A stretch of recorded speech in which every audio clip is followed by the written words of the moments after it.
Welcome back again, everyone. I'm touched that you would join us for our recap of UFC Fight Night 143 Booty Call on ESPN. It was a beautiful sight to behold. A lot of fun. Please enjoy mine and Matthew's recounting of the events.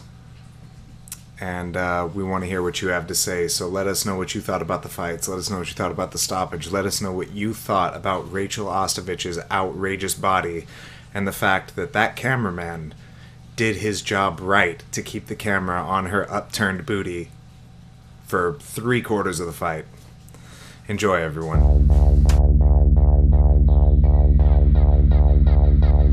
You shut up now. Big casa, I sue casa. Let's come shabu.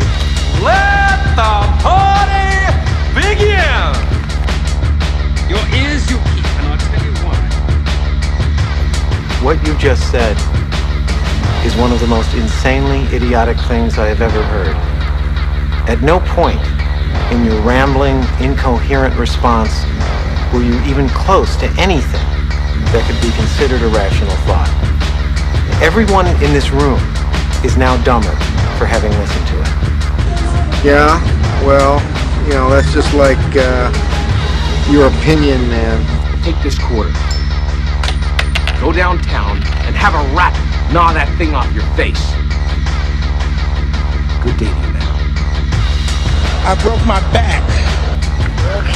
Let's fucking go. You know, I don't want to sound like a queer or nothing, but I'm really gonna miss you guys when the show's over. When we were in Big Bear, we went to this Pink Floyd cover band, and I know how that sounds when you're thinking like a cover band. It's like, oh Jesus, but these are like a legit tribute band. They're like the best Pink Floyd tribute band that's in circulation, I think. They're called Which One's Pink, and they were fucking mind blowing. Really? Yeah. They were so fucking good. And I didn't know what to expect because the opener was this god-awful band called Stun Grenade. So it was all these guys who were over 60, and they were just playing the most generic rock songs. It was like every time they started a song, it sounded like they were doing Cat Scratch Fever. Oh, God. And, yeah, and the singer, he looked like a cross between Ted Nugent and Mugatu from Zoolander. And he just loved himself. Like, he was calling his guitar solos, like, check it out, guitar solo. What? Yeah. You can't call it guitar Oh, solo. That's crazy. It was fantastic. It was like there was so much comedic material in that. I can't believe he called his own guitar solo. Oh, That's just ridiculous. over and over again. He did like a guitar solo, like, and he kept every time they finished a song, he'd be like, "My bassist just told me we've been kind of putting out our D material here. We're gonna give you guys some A stuff right now." Oh, and then he would God. start it off, and it'd be like some other fucking generic ass fucking oldie song. It was so fucking rough. And he's like, "Which One's Pink's coming up? You guys excited?" Well, yeah. He's like, in about 6 more songs, Oh, my God. which equals about 12 more guitar solos. And their banner that they had, it was Stun Grenade, but they had a picture of a frag grenade on it. So it was like, That sounds... I want to look these guys up now. oh, dude, you should. They're absolutely, it's exhilarating. Oh man, but that was super fun. But I got sick up there. I was getting ready to go run, but I think I got a little altitude sickness. Oh, yeah. I didn't even know that was a thing until like day 3. I was I'm not gonna lie. Day 1 I got super smashed, and day 2 I was hungover as fuck. So I didn't really drink much on day 2, and then day 3 I get up and I was just like, I think I'm gonna fucking die. Yeah, that'll do it. I've never gotten altitude sickness, but I definitely can feel the difference when I'm up there. Well, I guess sometimes your body has like an adjustment period, and like with the oxygen desaturation, You can get like flu-like symptoms from it. And yeah, I was just like bedridden, it was miserable. But I'm just kind of getting over that right now. So let's see. So welcome back, everyone. The show is on, and we're going to talk to you about the fights that just happened. Yeah, we got a lot to cover. Oh man, so much. Before we start, I would like to point out I made the most delectable hot chocolate you've ever seen in your life. It's frothing right now. It looks more like a pudding than a hot chocolate. It's like a thick hot chocolate, but you know what I did? I used 1 cup of natural almond milk. No added gums, just pure almond milk. Then I got 1 square of unsweetened dark chocolate, organic, no added milk, nothing, just pure chocolate. And I melted that into the milk. And then I added in 3 dates and I blended it all together. I used the dates to sweeten it. Then I threw in some cinnamon, and then I threw in some collagen. It sounds just absolutely flavorless. I can't imagine forcing myself to drink something. Have you ever had a date? Do you know how much flavor dates have? They taste like caramels. Sure, I'll bet they do. They taste like caramels. It tastes like a caramel, like in like a really, really old people kind of way. No, you're talking about like Werther's. A date is pure. It's nature's caramel. Nature's Werther's. Dates are nature's Werther's. Mm-hmm. Well, I'm ashamed that that's how we're starting this conversation. I just figured the people should know if they want the world's greatest hot chocolate recipe. Yeah. So the world's greatest hot chocolate recipe. Take notes, people. Make sure you stock up on your dates. Okay. Mm-hmm. Anyway, so UFC Fight Night 143, some controversy, a night filled with strange happenings. What did you think about the stoppage? It was too early. That's not even me just saying it from a biased perspective. I think he probably would have been finished regardless. I think there's probably like a 90% chance he was done. Yeah. But if it's a big title fight, they shouldn't stop it that early. But if it's any fight, you got to give the guys a chance to fight on. Here's what I think. I don't think it has anything to do with the time. I don't think. I feel like early is a misleading word, but I know what you mean. Here's the thing. Dillashaw, excuse me. Dillashaw got hit. He got pushed. He lost his balance. He ended up underneath a world-class wrestler, an Olympic wrestler. He was eating shots, but he wasn't eating powerful shots. He was eating little arm punches the whole time, and they were landing clean. But Dillashaw was continuing to act appropriately. He was turning towards him. He was reaching for a single. He was what is defined as intelligently defending himself. Yeah. There was no call to stop the fight. There was no actual reason why the fight should have been stopped.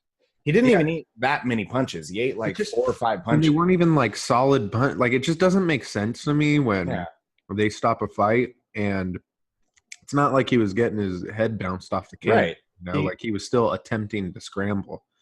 It drives me. It didn't look good. It wasn't pretty. It looked like a guy who was just who has no. It looked like a guy who has no refereeing or like awareness of the. Like just some random guy on the couch was watching and was like, "Oh, stop the fight!" Yeah, it's just like it just drives me fucking nuts when they do that, because it really just taints. It ruins the whole thing, you know. Yeah.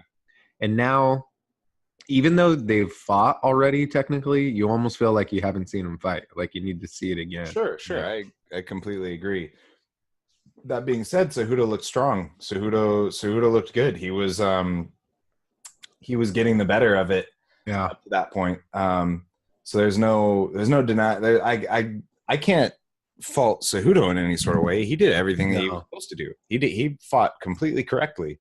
Yeah. Dillashaw looked a little.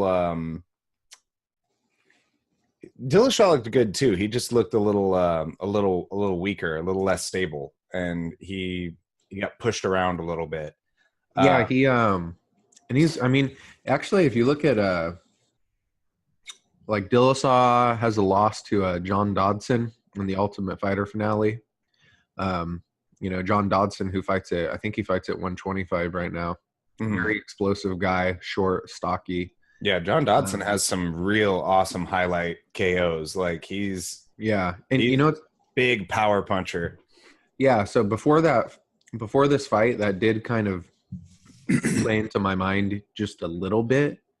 Like, even though it's kind of hard to judge off of that fight because that was a long time ago and it was pretty early in TJ's career. It was definitely, it was pre, it was like, that was like pre his whole camp right and everything. But so. What I was thinking was like maybe he would have, I don't know, maybe stylistically that's the style of fighter that he's going to run into problems with, It's possible. But he did fight John Lineker, who's about as short and stocky as they get, and he beat the shit out of him. So it's hard to say. Yeah. Also, there's the factors of him going down in weight and everything. Well, how's that affecting his power and his stability? Mm-hmm.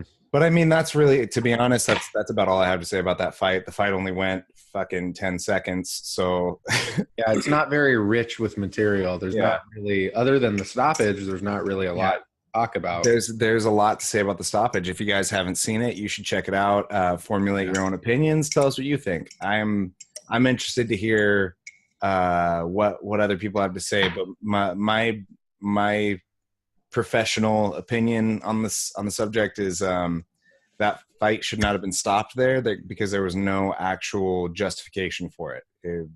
He was off balance and he was being kept off balance by a very, very, very successful wrestler. And Cejudo, you could say, is the most successful wrestler in the history of MMA. Right? Yeah, because he's the only gold medalist, isn't he? I think everybody else was either like Olympic alternates or silver or bronze, or I think he's the only gold medalist. I believe he's the only gold medalist. They do make a big deal out of it every time. Yeah, that's what I was thinking that. Yeah. And then that Greg Hardy main event. I was just gonna say, Christ, first of all, what a pile of dog shit! Like, shame on you, UFC. What are you doing? You're taking it too far now. Yeah. Like he's a big, strong, athletic guy. Athletic might be a little bit of a stretch. He's big and he's strong. Well, but he came out swinging like crazy, but like a guy who never actually learned how to throw a punch. He was like pushing and leaning into his shots. He was wasting so much energy, and he gassed himself out. And like this whole thing, this whole problem, this all started when they signed Brock Lesnar. Now,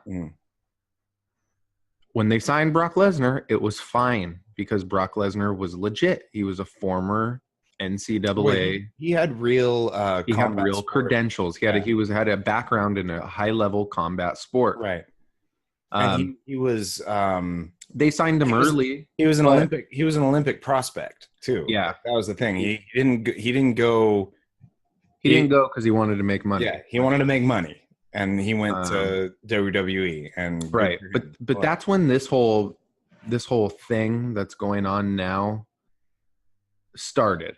It started with that, and then you cut to 10 years later or whatever it is, and then they signed CM Punk, and now it's like, all right, we've talked about this before, but it's just stupid. Well, remember when they did the heavyweight season of the Ultimate Fighter for the first time? Yeah, it was like basically the whole roster was ex-NFL. So yeah, sorry, I skipped over that. Yeah, that was another layer of that. Yeah, they were just like any football players we can get. We got Kimbo Slice, Roy Nelson, and a whole staff of football players. With Kimbo, at least with Kimbo, he at least he was fighting. He still showed that he could at least fight competently, relatively competently. He wasn't fighting in the caliber of a trained expert in fighting, and he didn't have discipline, but he had practice. Yeah, I'll tell you what, Kimbo Slice looked 10 times better than Greg Hardy fucking did. He did. Kimbo Slice actually knows how to throw a punch, and he knows how to God rest. Anyway, I know. Poor Kimbo. I don't think Kimbo's a bad guy. I didn't like that he got so much money for being a worse fighter than everybody else because he got popular on fucking YouTube. Like, you almost fought his son. I was like this close to fighting his son. Did you see the guy who beat his son? What's that? Did you see the guy who beat his son? Yeah. Dude, Yeah, that's what I told both everybody. Of those guys up at the same time. I was talking to a few people about that. The commentary was hysterical. They're like, his stepdad is a blue belt in Brazilian Jiu-Jitsu. God. God. I was telling people about that. I was like, I was talking to people and I was like, yeah, that they, Keith almost fought his son. And they were like, yeah, how do you think it would have went down? I was like, dude, Keith would have fucking killed him. It's like, I mean, honestly, like he just, hey, good for him. His dad was a fighter and now he's, making his living kind of following in the same path. Right. But, let's not even talk about it. I know. We're going into a rabbit hole here, but yeah.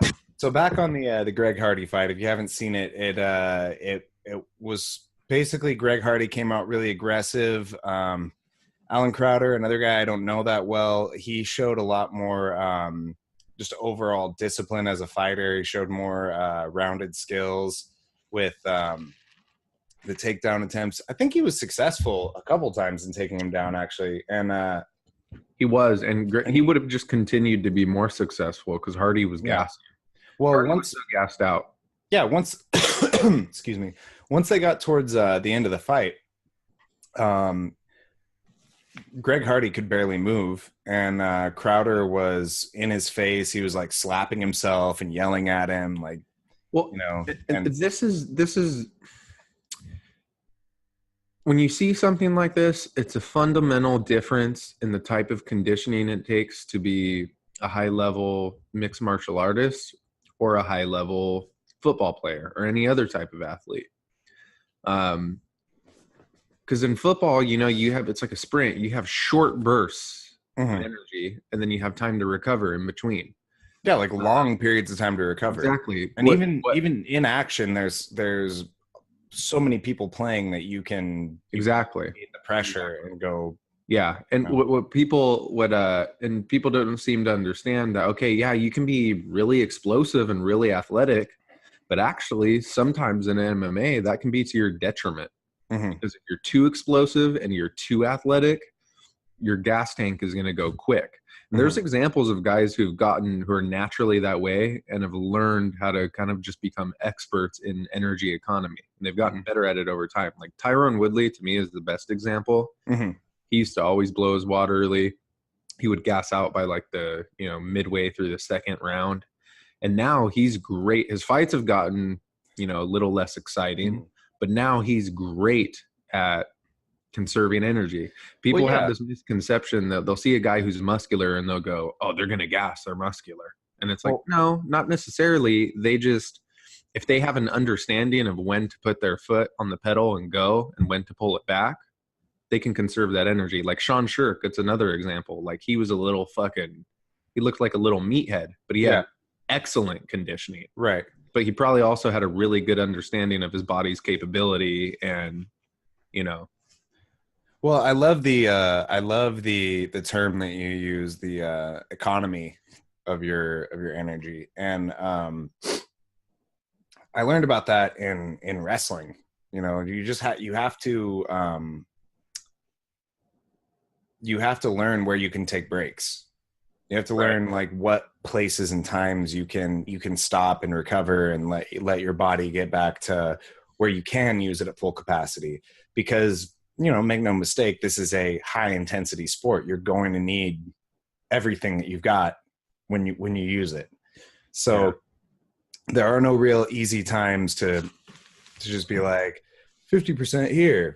You have to find a spot where you can recharge and then get back into the fucking mix. Yeah, and the thing with Greg Hardy is he just looked like somebody who hasn't even come close to mastering that aspect of it. He's only had 6 fights total. That's like a total like 2 minutes of fight time too. All of his fights were like in the first minute. Yeah, that was his first real. And did you see too? There was a lot of people. Like I heard, I think it was Ray Longo who was saying this, but they were saying that they feel like a lot of people feel like he did that knee on purpose. That he knew the rules, but he knew he was gassing. He didn't want to get embarrassed in front of the world, so he just said "fuck it" and threw the illegal knee. And they were kind of analyzing the way he was reacting to it in the post-fight call, and they were saying that it just came off as very insincere. Yeah, I mean, I could see that, but I don't know. Far be it from me to say what someone did or didn't do intentionally. It looked intentional, right? It didn't. It had no sign of like, oh, he looked like he was getting up. Like, no, he was down. He was completely down. He was just staying there, and he just came winging from the side. Boom, knee. It did look intentional, and I think that in any other scenario, especially if it's as new of a fighter as Greg Hardy, people would give him the benefit of the doubt. But when you have a massive domestic violence charge on your record for beating up your ex-girlfriend, she has like pictures of bruises and stuff to prove it, people probably aren't gonna believe you. They're just not gonna be sympathetic. No. Like, you know what? I think you're due for a little bit of judgment here, sir. So yeah. Also, I mean, with a guy who is as inexperienced as Greg Hardy, you're messing around in slippery slopes here. These are dangerous waters to be playing the game with down knees. Well, so 100%. Yeah, and honestly, I would advise a fighter with his level of experience to do. I would say don't fuck around with it, because you're probably going to fuck up. Your judgment can't be trusted here. And and really, at the end of the day, who is at fault? It's the UFC. Because they're the one who put him in there. Dude in the fight. Like, how stupid. Put this guy on fucking. Why would you put him in the main event? Put him on early prelims. Sports 1 on the early prelims. Like, why would you have him in the main event, the co-main event? It's so incredibly dumb. Yeah. But Alan Crowder looked like a decent fighter. I don't see him fighting for the title anytime soon. But he definitely looked like a competent fighter. We could see him on some prelims for a while, I'm sure, having some success. Why would they do that? And I think in a lot of ways, it's almost like with these the UFC is cursed with these big debut cards, because the same thing happened with the Fox card, if you remember. I don't. What happened on the Fox card? Ended in like a second, and it was very kind of, even though it ended in a knockout, it felt almost kind of uneventful, Right. With Kane and JDS. Oh yeah. Well, that was a pretty momentous moment. Did you lose me? Well, all right, we're recording again. Okay. A little like we lost each other for a moment. I was so scared. So it's almost like UFC is cursed with these with some of these cards, because it was very, very reminiscent of that Fox card to me, where they had Kane versus JDS, and I think they thought that Kane was just going to come in and he was going to be like the new Mexican superstar, and then he gets knocked out in like 30 seconds. Another Brazilian beating up somebody else. You know what they would have, if they were smart, you know what they would have done?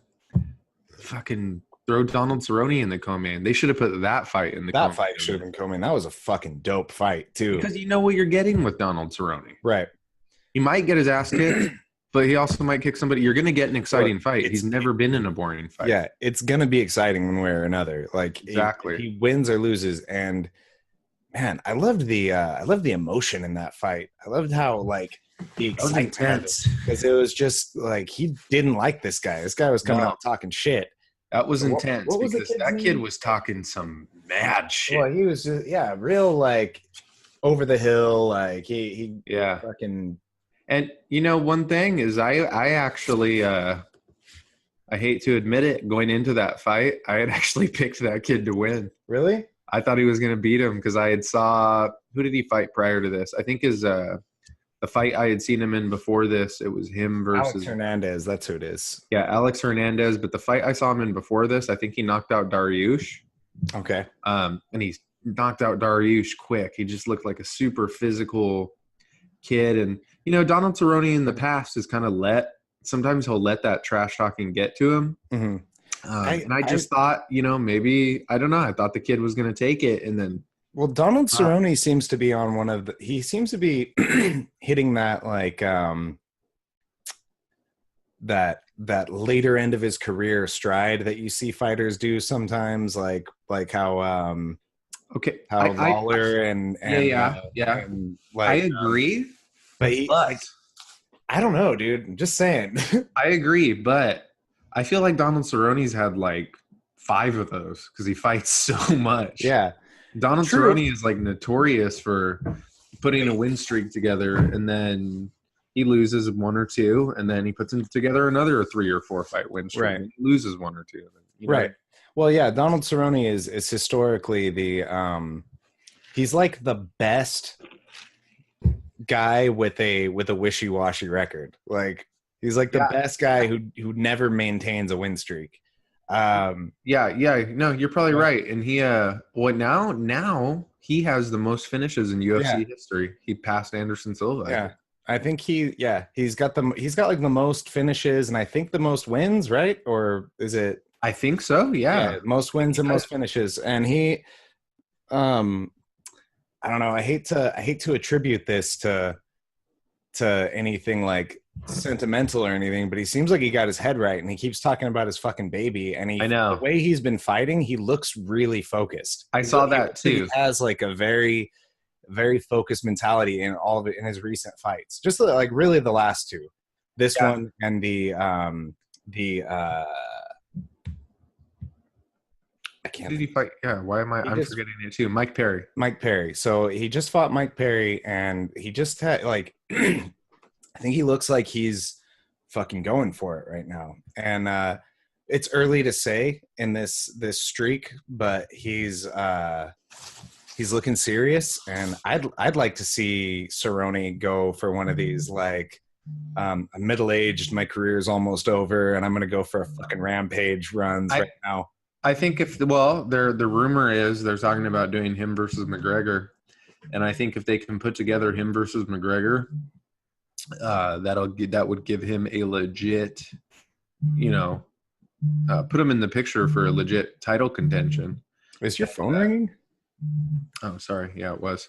Yeah. That would put him in the picture for a legit title contention, and it would be cool to see him. Yeah, it would be cool to see him make like one final run at the end of his career and finally pull it off. You know.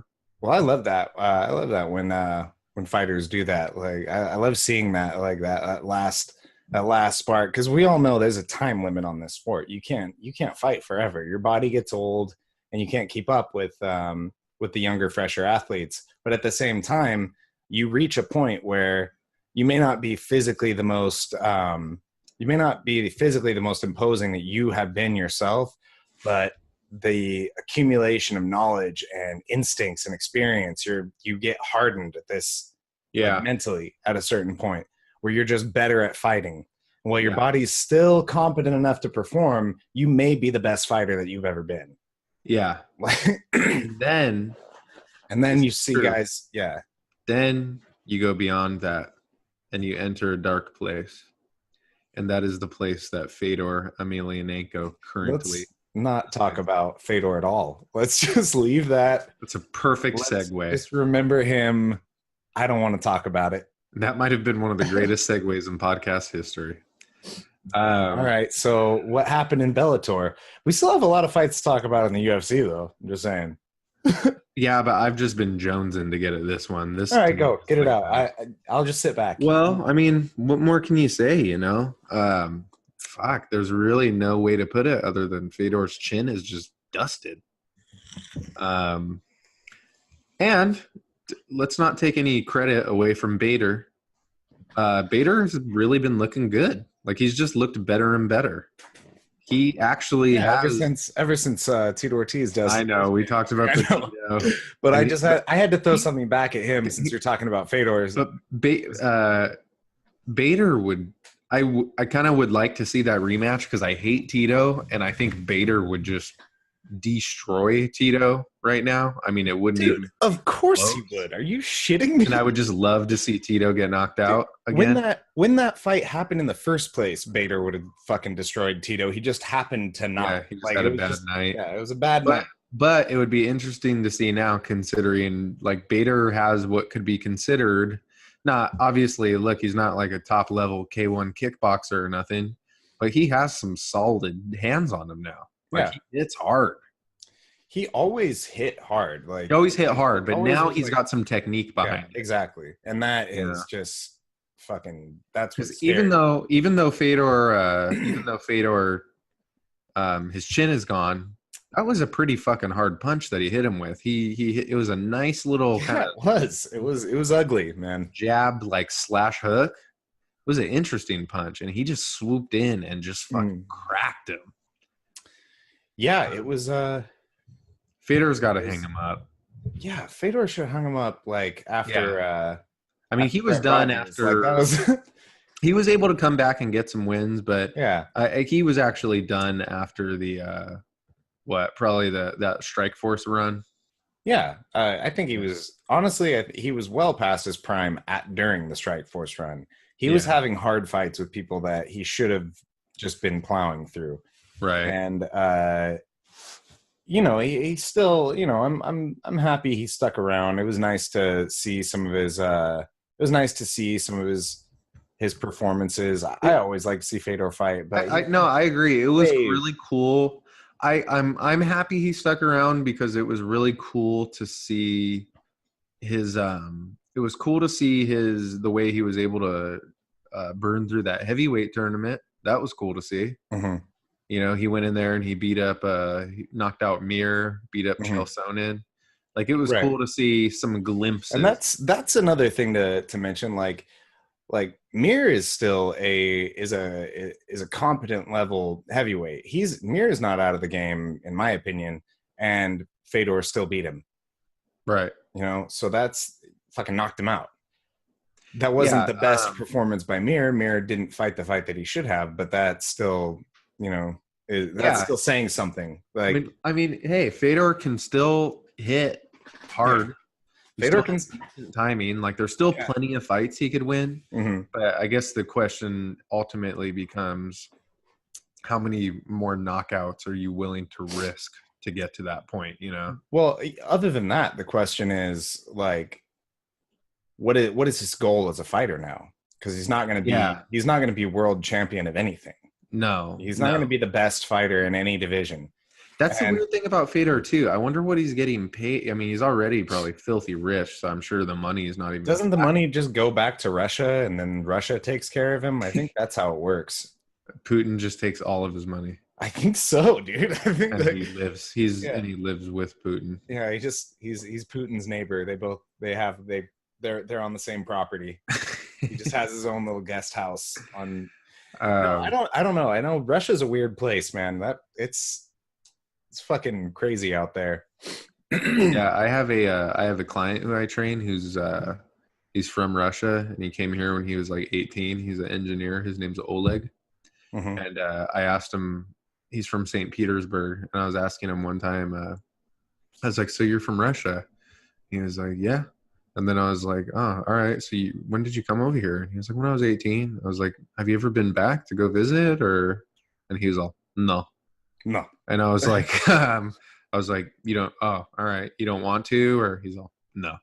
And he was like, shortest. He has zero desire to ever go back to Russia. He was like, awesome. It's not the nice place. That's all he said about it. Like pretty straightforward. Yeah, it's sounds very Russian. Yeah, so let's get back on this UFC. There's a lot of fights I want to talk about. So how about in the early prelims, Dennis Bermudez, T. Edwards. Yeah. Did you catch that one? I watched highlights from it. I didn't. Oh, I wasn't man. able to watch it all the way through. It was a great fight. It was first of all, I want to talk about T. Edwards for a minute. He looks like a miniature Abel Trujillo. You remember that guy? Yeah. I was super thinking beefed up. they kept calling him T, and I was like, T stands for testosterone because that guy is fucking. That guy is juiced. He looks fucking like it, and he is. He was just over physical with Dennis. He was pushing him around at first, and then Dennis just sort of like tapped into that inner fighter and took it to him, and it was just. Dennis is pretty physical himself. I mean, well, he is, but he's a little older. He's not, but he's not testosterone Edwards physical. Yeah, exactly. He is a little older now too. Yeah, he's. He retired in that fight. Yeah, he retired. Yeah. I saw that. So I thought that was a really beautiful like swan song performance because he fought hard to get that win. Like he fought. He didn't just like catch him slipping. Like he dug deep and pulled that performance out. It was a very exciting fight. Let's talk about let's get past all this T. Edwards, Dennis Bermudez. Let's talk about the real fight of the night. Oh God, I was wondering when you were going to bring that up versus Rachel Ostovich. First of all, I want to say a big factor in this fight was the walkout songs. I don't even remember what they walked out to. What did they walk out to? We had Ostovich walked out to "This Girl Is a Fighter." Yeah, and then Paige Van Zant walked out to "No Sleep Till Brooklyn." So I thought that put Paige at an immediate advantage. Yeah, for sure. But I mean, what did you think about that fight? I thought I was fighting off an erection the whole time. It was quite. It was exactly as advertised. I would say it was quite scintillating. They couldn't have produced that better on purpose. Yeah, it was okay. Here's the thing, dude. When you get two girls that are that good looking, and then you have them get in the cage and fight, every grappling position that they get in, there's gonna be some kind of underlying sexuality. Yeah. I mean, let's not put kid gloves on it. Yeah, it would be like from a woman's perspective. All right, if you took fucking Brad Pitt in his prime and oiled him up and threw him in there with Chris Hemsworth and had him go at it, you don't think they're gonna fucking, I mean, we're like, oh my God, yeah. So basically, for those of you who haven't seen the fight, watch it. But I don't even think they have it on UFC.com. They probably just uploaded it to Pornhub. Yeah, they just went straight to Pornhub. So Rachel Ostovich came out more as a wrestler. She was doing takedowns, and she was doing very good with her triangling posture, and she was shouldering down on Paige. And for those of you who don't know what that means, basically Rachel had her ass stuck up in the camera for like 3/4 of the fight. Like seriously up in the camera. Like seriously, like her legs were straight and her back was arched, and she just had her, it was just like, it was to the point where if you hadn't had any kind of sexual contact, or if you had, let's just say if you hadn't been stimulated in quite some time, this may have stimulated you quite easily. Yeah, and they're both banging hot, but let's not I think Rachel Ostovich is way hotter. That's what I was gonna say, but no, let's not beat around the bush here. Rachel Ostovich has that really curvy body. Like, I mean, if I was gonna stare at one of their asses, I would prefer Rachel Ostovich. Yeah. Sure. So the fight was good. I think both of them showed skill. They both knew what they were doing. I was actually really impressed with because you, like you said before, you couldn't really find anything about Rachel Ostovitz online. There was very little. I was and her record wasn't like outstanding, so I was pretty skeptical about her abilities as a fighter. But I was actually pretty impressed with her in this fight. You actually good performance. Like I feel like if she keeps polishing her skills and really puts more time into it, I actually think she could end up being pretty good. And against a well-established professional, high-level professional like Paige Van Zandt too. It's not like they just put her in there with somebody. Like Paige Van Zandt is a known professional. So yeah. Whereas Rachel Ostovich is the first time I've even fucking heard of her. Right. Which is a surprise when someone is that fucking good looking. They usually want to plaster them up everywhere and, you know, get attention because that's money to be made. They'll still do it. Yeah, for sure. Everybody won in that fight. They're still going to market the shit out of her. And yeah. Well, they did like a whole expose on her abusive relationship she was in and everything. I didn't watch that, but I heard they made this big presentation about it and everything. So did you see Aaron Pico get knocked out? No, I didn't. That was on the Fedor and that was in Bellator? Bellator card. Yeah. He got knocked out on the undercard, and you know, Aaron Pico is like one of the biggest prospects in MMA. Yeah, Aaron Pico is like his name is everywhere. Like that's all anybody's talking about is Aaron Pico. He got knocked out, like flatlined. Really? Who did he fight? What the fuck was this guy's name? Hispanic fellow. I don't remember the guy's name. Henry Corrales, I think. Yeah, I think his name was Henry Corrales. So he got flatlined by some generic fighter. No, I'm just kidding. You know, no, actually, the dude he fought had a pretty decent record. He actually, I think, is a pretty good fighter. But Pico just got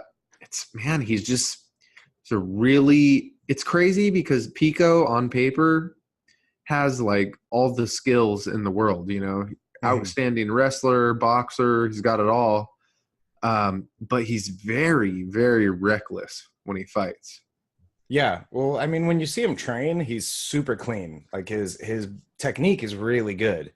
But the same thing was said about here's a guy I haven't seen fight in fucking forever, Rick Story. Yeah. You know, you see him hit mitts and it's like poetry. It's perfect. It's like it's beautiful. But then he fights and he looks fucking semi-retarded. Well, I think with some of these guys, it's just I don't know. What is it? You tell us because you've had more experience doing it. I can absolutely relate in the sense that when you're training, you have a lot more control over your environment. You're more familiar with everything. You don't have an audience watching. You don't have external factors. It feels like you're performing under perfect circumstances. Yeah. And you know all your training partners and you know what to expect out of them. Exactly. Not knowing what your opponent is going to do just kind of puts you in fucking open space. You're already kind of hyper vigilant and maybe more susceptible to doing things you wouldn't ordinarily do. Absolutely. And things get very I describe it as slippery. It feels slippery. Your grip feels slippery. Your feet feel slippery. Everything you're doing feels a little bit off balance when you're actually competing. Right. Because everything's a little bit shifted to the left. You have an audience watching. There's noise, there's lights. There are consequences for failure. In the gym, you fuck up, you do it again. You fuck up, you do it again. You fuck up, you do it again until you get it right. And then you get it right, and then you do it again. And then you do it again. You do it again. You get to do it once in the fight. And if you fuck up, fight's over. Right. Have fun dealing with that for the next, 6 weeks to 6 months till your next fight. Right. Yeah. So it's not very forgiving. Yeah. So it's like Eminem in 8 Mile. You got one chance, one opportunity. It does. It feels very much like that. It feels very much like when you're about to compete. It's like I'm never nervous about getting beaten up. The crowd doesn't really make me nervous. Of course, it affects you. I don't get nervous from the crowd, The only thing that gives me any nerves is like, man, I don't want to fuck this up and not have another fight for so long. Like my last fight was me fucking this up.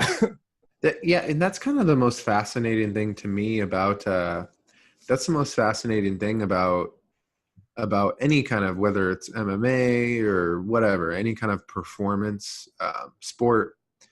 The most fascinating thing is a lot of times the people that do the best at it aren't even necessarily like the best athletes or the best anything. Yeah. They just respond the best under pressure. Right. Simply. I mean, that's plain and simple. Well, yeah. I mean, Talent for responding to pressure. The best skill you can have as a fighter is adaptability. Right. Everything else comes secondary to that. Being in a position and knowing what to do, or just being able to make a decision most of the time. Not even necessarily making the right decision, but being able, just not freezing. Because that's what fucks people up in fights, is like, we have split seconds that we got to do something. And people get torn between like, I should do this or this. Like, just do something. I can move. Like, it's almost like, it's kind of like, it was funny. I was writing a paper for my English class the other day. And one of the questions they asked us was, they asked us about like writer's block, basically. And what I said was one of the things that one of the easiest ways to get into the flow of writing is just to write, even if it's dog shit and it's horrible. Like, you just got to put something down. But it's almost the same for literally anything in the world. Like, whether it's fighting, and I compared it to even drawing too. Like, a lot of times if I'm getting ready to do some art, I might not be in the mood for drawing at all. And I just feel off and everything just feels shitty. After you do like 20 minutes of sketching exercises, eventually you just start to go. Yeah. You know? It's the same thing with like exercise, warming up. You wake up, you don't feel like working out, and then you just make yourself move around a little bit, do a little jump rope, stretch, and then that tension starts to build, and you go like, all right, I should start pressuring this a little bit, going a little harder. I always feel like when I go for my runs, I'm always like, man, I don't want to fucking run right now. And then I start moving, and then I start going like, I should pick the pace. Yeah. The first like 10 or 15 minutes is the worst. Yeah. Because you just don't want to do it. Yeah. And then once you're like 30 minutes in, you're like, all right, you get into a full flow. I can go harder. Yeah. Yeah, that's true. Yeah. I never feel like doing it until I'm like going. I know. And you think at some point, because I'll have,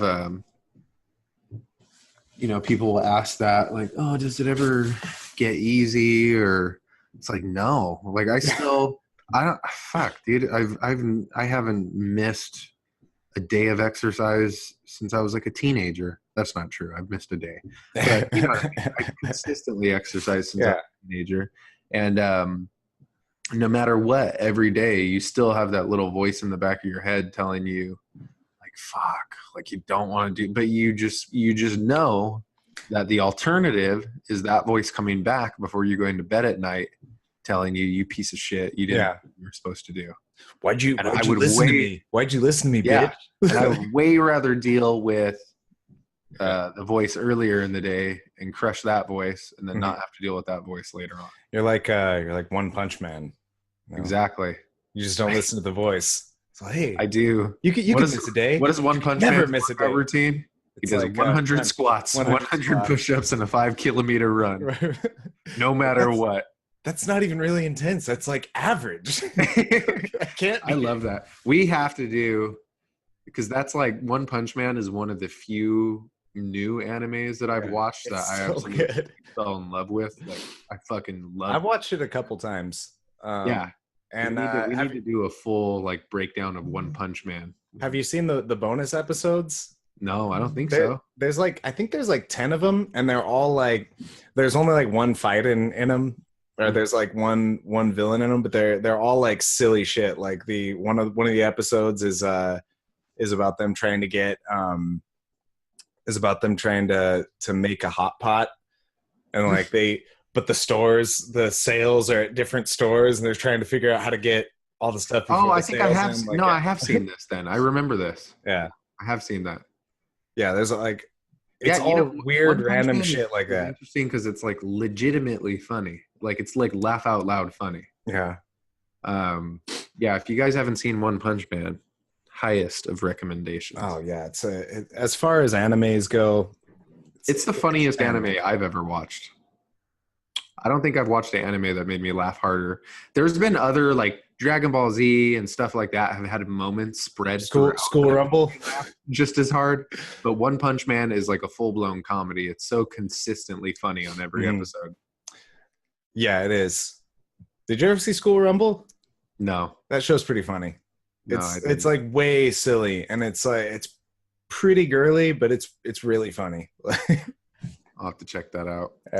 It's like a pure comedy, and it's pretty old too, so it has like a lot of dated level comedy, but it's good. So where are we at with the fights? Well, coming up this weekend, we've got Rafael Asunciao versus the fuck's that dude? Why am I forgetting his name? The guy from the PFL or the World Series of Fighting, Marlon Moraes. Those two are fighting. Marlon Moraes has looked really fucking good lately. And then they've got Jose Aldo versus Brandon Moicano. Okay. Yeah. Which I'm gonna make a bold for these two fights. I'm gonna pick Moraes for the main event because he's looked really fucking good. He's just been on fire. And I'm gonna make a bold prediction. I'm gonna go Brandon Moicano versus Jose Aldo. Okay. That Moicano dude is really, really fucking good. I haven't seen him yet. Not well known, but goddamn, is that guy good? He's been in the UFC long? Because I haven't seen him. He's been there. Let me look up his record right now because I've seen him fight a couple times. Yeah, it says he's 13-1-1, but he's been in I want to say he's been in the UFC for maybe like 3 years now. Let me look it up right now. Hanato Moicano, UFC Fight Night 144. So he's 29 years old. Let's see. His first UFC fight was in December of 2014. So he's been there for about 4 years. Okay. His only loss was a submission loss to Brian Ortega in 2017. Naturally. All right. Yeah, but this is what was so impressive to me. His last fight, he rear naked choked Cub Swanson. Not only did he rear naked choke Cub Swanson, he fucked him up on the feet before he hit him with that choke. Before that, he beat Calvin Kattar. Calvin Kattar is one of those dudes who he's not like the best guy ever, but he's actually a really solid fighter that not that many people know about. Calvin Kattar only has a couple losses on his record. I've seen Calvin Kattar. I'm trying to remember who he is. He's not like he doesn't do any one thing that stands out greatly, but he's a very solid, well-rounded fighter. Moicano also got a split decision over Jeremy Stevens. Those are his most notable wins. But dude, This guy is good. Even in his fight with Brian Ortega, before Ortega got that submission, Ortega ended it in round 3 minutes 29 seconds in. And Moicano was well on his way to winning that fight. He was beating Brian Ortega, I think 2-0 going into that. Right on. I don't know. I like Moicano in this fight. I think he's a little taller. He's 5'11", featherweight. He's a little rangier, and I just think he's going to give Aldo some problems at this stage of Aldo's career. That was cool. What was that? Was that a missile launching in the background? Yeah, definitely a missile launching. I just got a boner. That's what that sound was. Yeah. Sorry, guys. I farted. Sorry. It happens. That was fucking dope. So I don't know a lot about Renato Moicano. I haven't seen him fight. I may have seen him fight, but I don't remember. You should, before this weekend, you should go and watch some. I actually think you would really like his fighting style. Well, yeah, I'll check him out for sure. But what I was going to say is from what I know, this fight really depends on what Jose Aldo shows up. Like, Jose Aldo has shown glimpses of his former self in recent fights. Not really full blown the terrorizing destroyer that he once was. He just tore through people like fucking tissue paper. Right. But he he's showing elements of that. Yeah, So- well, in his last fight he beat Jeremy Stevens in his last fight. Yeah.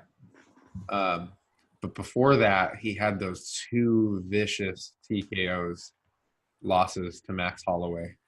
Kind of crazy too. I never noticed this. 2 TKOs to Max Holloway within the same year, 2017. Round 3. The first TKO was at 4:13 of round 3. The second TKO was at 3:14. No. The second TKO was at 4:51 of round 3. So almost like identical losses. You know what I mean? Right.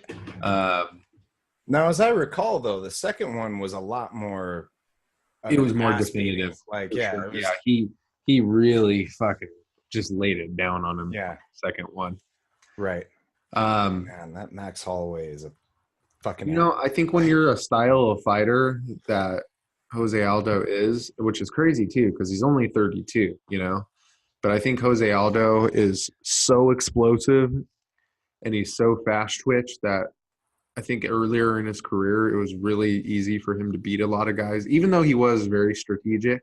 Mm-hmm. I think it was really easy for him to win a lot of fights just based off the fact that he was so much more athletic and physically imposing than his opponents.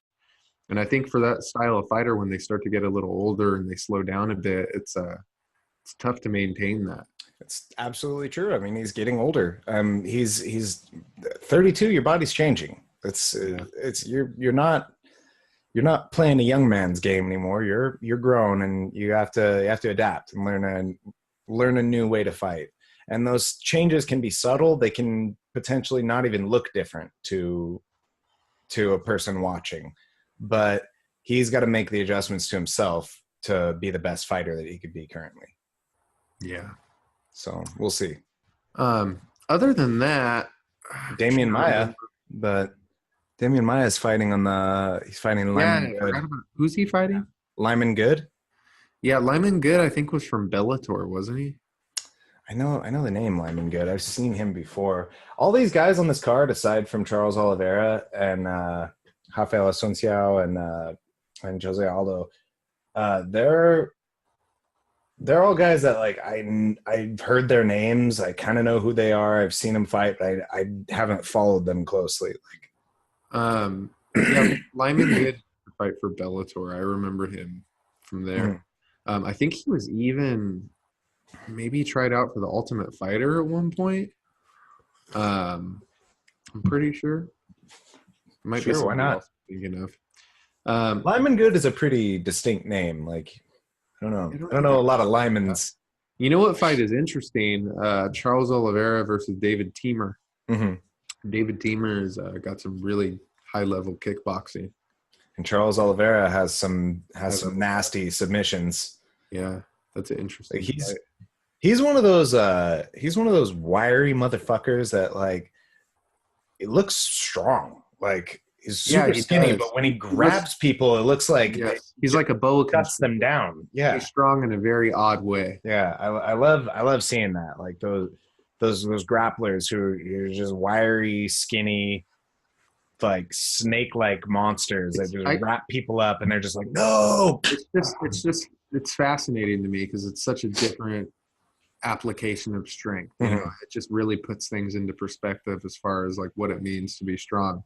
Right. Like Oliveira probably couldn't bench press or squat my dong, but when he wraps his arms around you, you're not getting him off of you. No, he's a filthy grappler.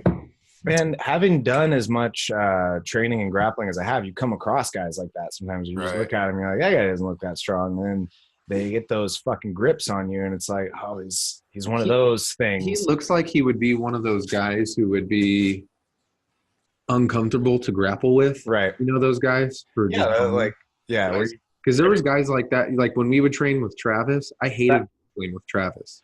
Dude, me too. Travis would like every time you touched him, he was all elbows. That's what I would always. Oh yeah, you felt like you were grappling with a bag of wrenches.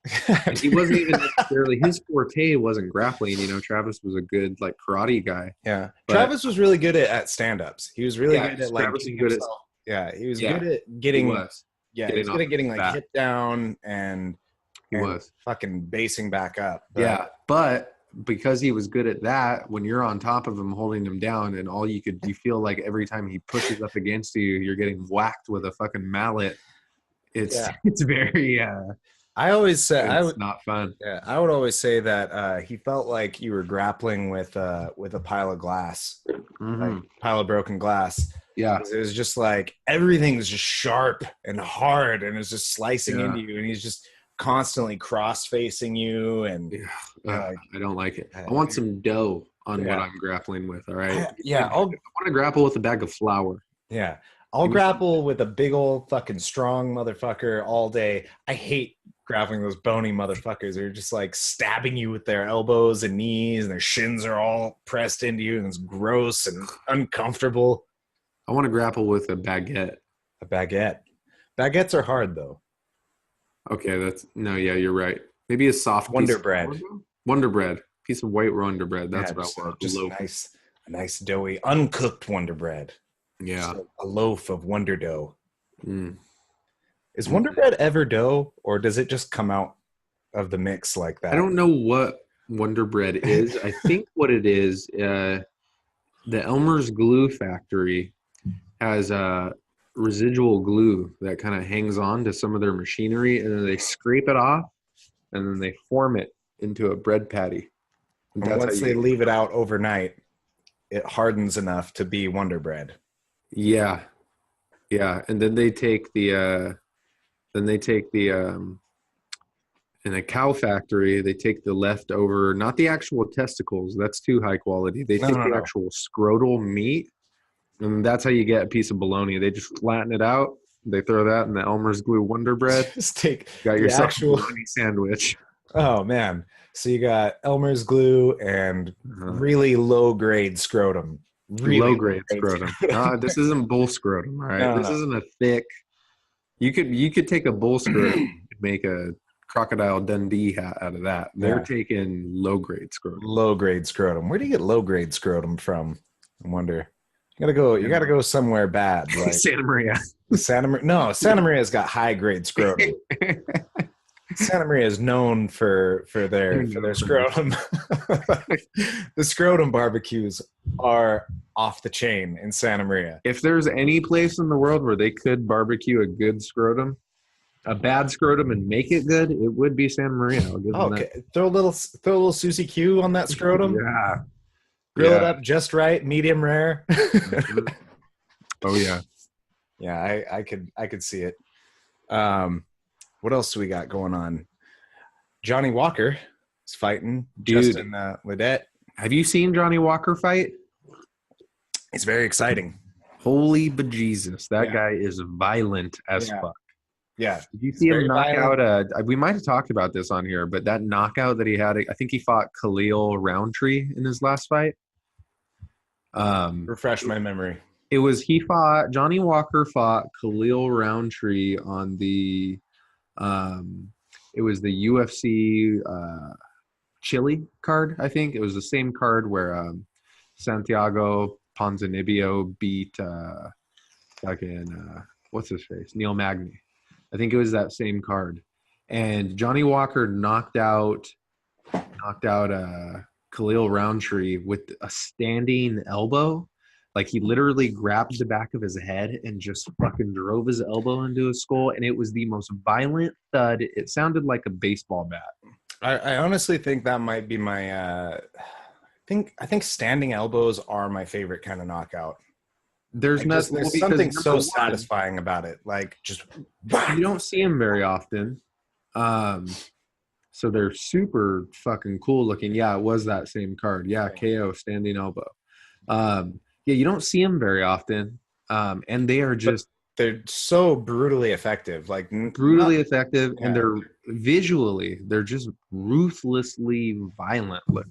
There's something so ruthless about elbow. I don't know what it is. They're just so intense. You see a guy get knocked out with one of those, and you just feel. And I'm not even talking about like flashy elbows, like spinning elbows or the. No, you're talking. I'm talking just straight up boom. Yeah, the Muay Thai style. Bunsock. Boom. Yep. Side Yeah, elbow. no, that's a different kind of elbow. That's not like that. We're not talking about the Yair Rodriguez versus Young elbow.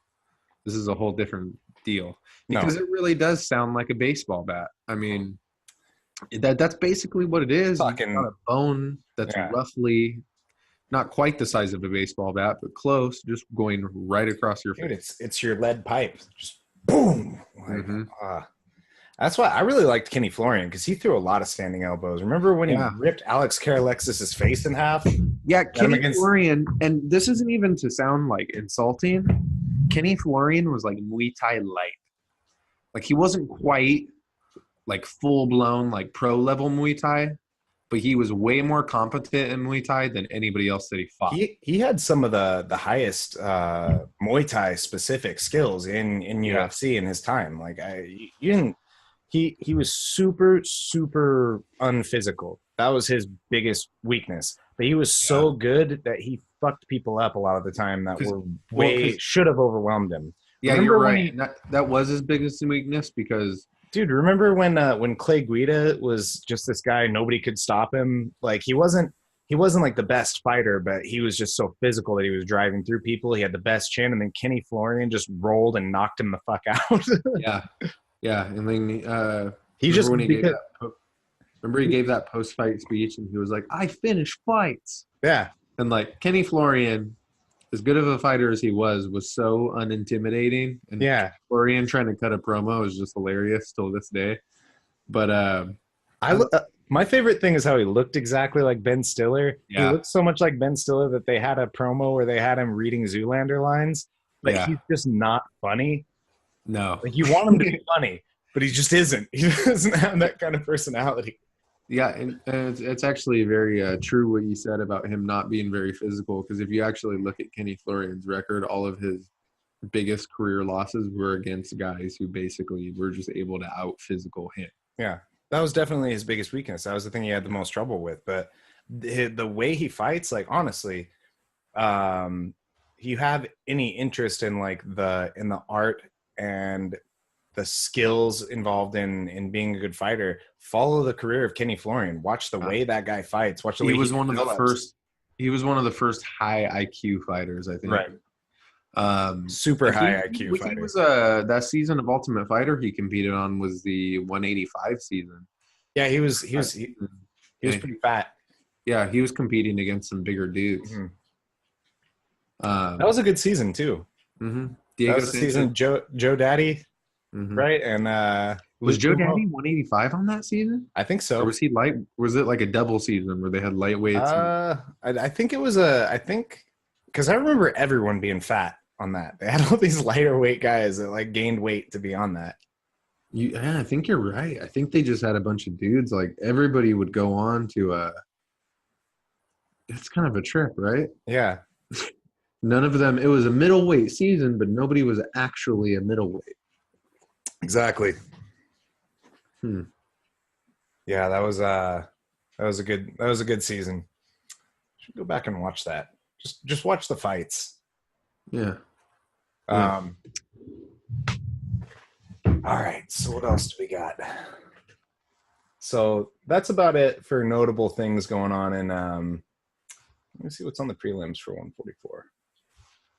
Those are probably going to be some weak prelims. Thiago Alves card. So they probably have a bunch of like local dudes on there. Yeah, not a lot of known names, but Thiago Alves is fighting. Oh yeah, that's right. Who's he fighting again? Max Griffin. Max Griffin. Yeah, that guy's actually pretty decent. I think that guy beat Mike Perry. Did he? Yeah. Let's go look at this Max Griffin character. I don't know him. When I click on Max Griffin, it brings up pictures of Thiago Alves. Max Griffin is not very Wikipedia-able. No, not Wikipediaized. He's from Santa Barbara. Oh, is he really? Mm-hmm. That's interesting.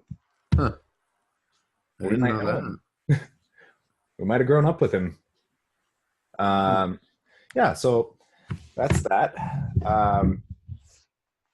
as far as the next fights coming up, I think we've talked about most of these already when we did our little thing that, Francis Ngannou, Cain Velasquez, Paul Felder and James Vick. It's nice to see Paul Felder coming back. I like the way he fights a lot. Let's see. Yeah, James well, Vick got fucked up in his last fight against what's his face, Justin Gaethje. did he? Yeah, When was that? destroyed him. When was that one? I feel like I watched that, but it was a while ago. 3 months ago, 4 months ago. It wasn't a part of like a bigger card. I think it was the headline on like Fight Night.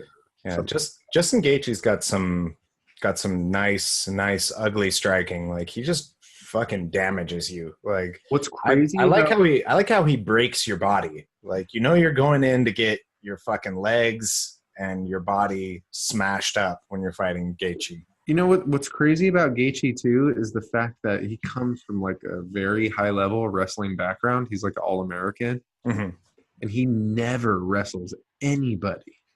I don't think I've ever seen that dude shoot for a takedown. Right. He just comes out and he just throws bombs. Speaking of high level wrestling, let's get back to the card that we just saw and talk about Gillespie. We didn't really talk about that fight much. Oh, that's right. We didn't talk about Gillespie, did we? No, we didn't. Huh, okay. So Gregor Gillespie really showed off that high level wrestling. Yeah. He only took one punch in the entire fight. Yancy Medeiros got completely shut down. And Gregor Gillespie he just showed complete fucking dominance in that fight. He just crushed him. I think we pre-reviewed this card and we were talking about Gillespie. We did. And that was one of those fights where going into it, when I envisioned it in my mind's eye, I just could not see Medeiros winning. Yeah. I mean, Gillespie is just so fucking – his control is just ridiculous. Yeah. I mean, to me, Gillespie is like – he's got like Khabib-level wrestling.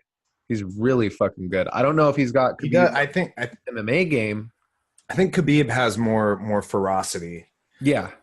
Gillespie, like Khabib has got more ground and pound, better overall MMA game, but control-wise – Gillespie is just a fucking absolute savage. Yeah, he is.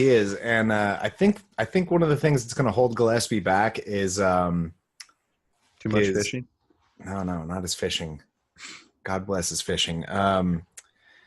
I think he's just not that likable. You hear him talk, like his interviews. Yeah, it was a very odd post. Yeah. Which was weird too because he's way too on the spot analytical. He's like, no, trust me, everyone, listen here. Let me just come on. It was strange, which is weird too because I think he has like a pretty decent like social media following just from all of his fishing stuff. Right. But it was a strange post fight speech. He may just be like a little bit Asperger-y or something. I was going to say, he comes off a little crazy.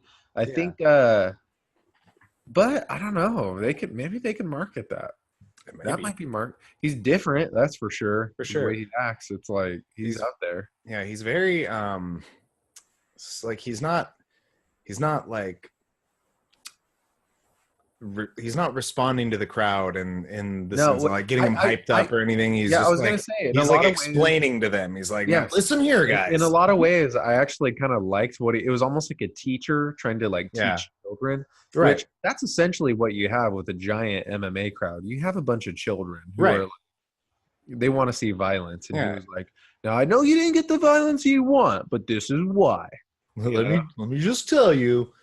Yeah, and he did finish him at least. He did end up finishing him. So he was right. He had a good violent finish. He just beat the shit out of him. He fucking beat a hole into the ground with Medeiros' face. Mm-hmm. But yeah, like for the first 8 minutes of the fight, he didn't touch him aside from wrestling. But he's absolutely right. It was a good strategy. He just broke him down. He just crushed him into submission. And then when he was just laying there defeated, he was like, all right, now I'm just going to pound your head in. And he did. Mhm. I just don't think that sort of communication with the audience is going to be popular. No, definitely not. The audience wants to see, fuck, man. People these days, they want to see fucking light shows and Yeah. fucking and I don't even know bombs. what they Like, want to see anymore. I don't know what's what. they just want to see Nicki Minaj fighting Beyonce with laser lights behind them and Yeah.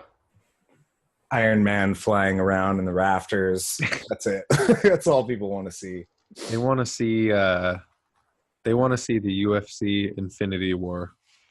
Or like maybe they give Brock Lesnar the gauntlet and you have to somehow get it from And him. they're gonna dress DC as Captain America, so he's gonna have like his belly sticking out of the spandex, and he's gonna be grabbing the gauntlet like no. Actually, John Jones would be Thanos because he's by far the most unlikable.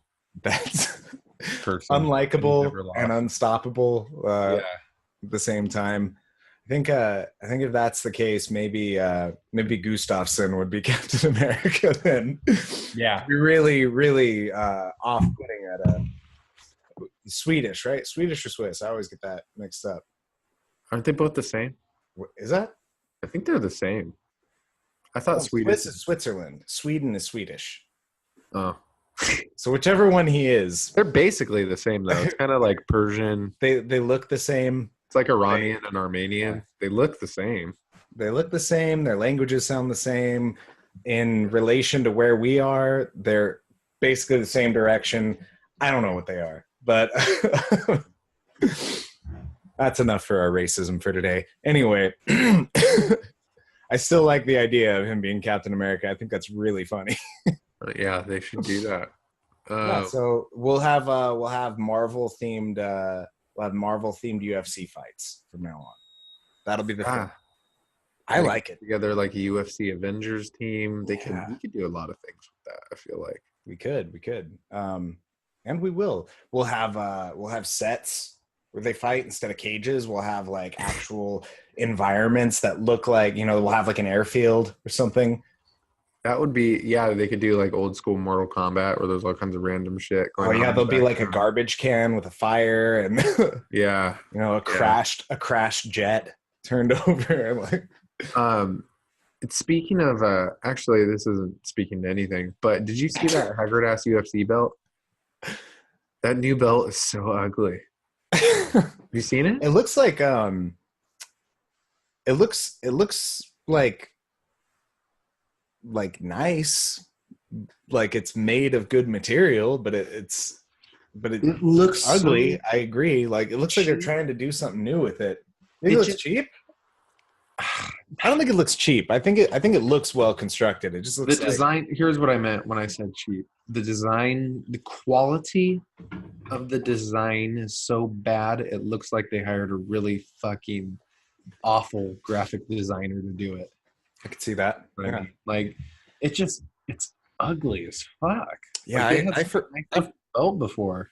I forgot till you brought it up that they got the new belt. Like that they got a new, like, why bother redesigning the belt? I mean, it's a belt. It's a classical look. You don't want to have like a futuristic looking championship belt. A belt is like a championship belt is like a timeless symbol. Who told them that looked good? They need to be fired. Like, who in their fucking right mind said, oh yeah, this looks good? Like, it looks so fucking awful. How dare you? Dana White himself designed that belt, approved of it. Dana White doesn't know what he's doing anymore. I don't know. Like, I don't know who. I made that up. I don't know who did that. No, it wouldn't surprise me if he did. Dana White just drew it up on a napkin and he was like, perfect. Looks like he had one of his kids draw it. Man. Yeah, so I think we've pretty much squeezed all the juice out of the fight. We have. We have. I think it's time we transition away. Are we going to continue on this one, or did you want to close out? What do you think? Would it be easier to close out and then start up again, or? Yeah, we'll provide 2 episodes today, guys. So thanks for tuning in to the the recap episode of UFC Fight Night 143, live from ESPN Plus app. I'm a big fan of the ESPN Plus app. I used it to watch this fight, and it's actually pretty fucking convenient. You can get it on your fucking TV, on your phone, on your fucking iPad, whatever you want. And it's only like $4.99 a month. Fucking do it. All the fights that they're gonna post on there, fucking get that shit. I did. I agree. Yeah, this is fun. Give us a like, give us a follow, give us a share, and get out of my fucking life. All right. Love you guys. Peace out.